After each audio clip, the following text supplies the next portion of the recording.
This category is sponsored by our friends at Zoom Beyond Shrooms. Check out zoomtrip.com, xumtrip.com. Jacob, the category is Christianity and drug policy. Is the war on drugs consistent with Christian compassion?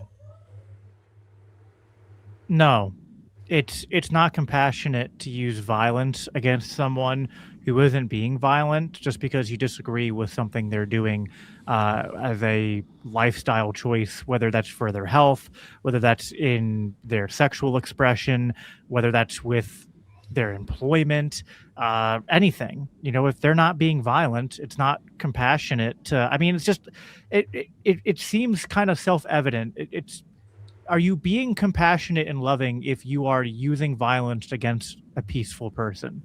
I think you have to really stretch the logic there to try to make that make sense. I can think that something that someone is doing, I mean, let's use drugs for example. Like I live a very clean lifestyle. I don't use psychedelics. I barely drink alcohol. I'm very skeptical about people who try to, the libertarian world, try to talk me up about the benefits of using certain things. But I don't, it's like, hey, I don't know. Like, you do you. I'm not going to tell you what not to do. I have my own skepticism for it. But who am I to think that I know enough about your situation that it should give me the right to use violence to compel you to do what I would do or not do what I wouldn't do. It's hard enough for me to actually just figure out how to take care of myself and what's best for me. I have a very good friend of mine actually who used to struggle with uh, gender confusion, who actually went through social and physical transition, and that didn't work for him. And psychedelics is actually what helped him to kind of resolve that tension and then find his way back to church and his relationship with God and no longer living with that gender confusion.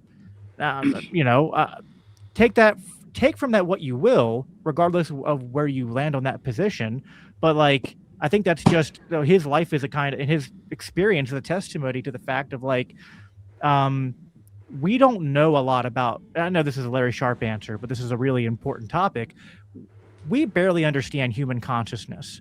We barely understand the human body, and we are actually not just committing a sin by using violence, but we're committing the sin of pride and ego if we think that we're knowledgeable enough to use violence to like centrally plan how people live their lives and what they put into their bodies.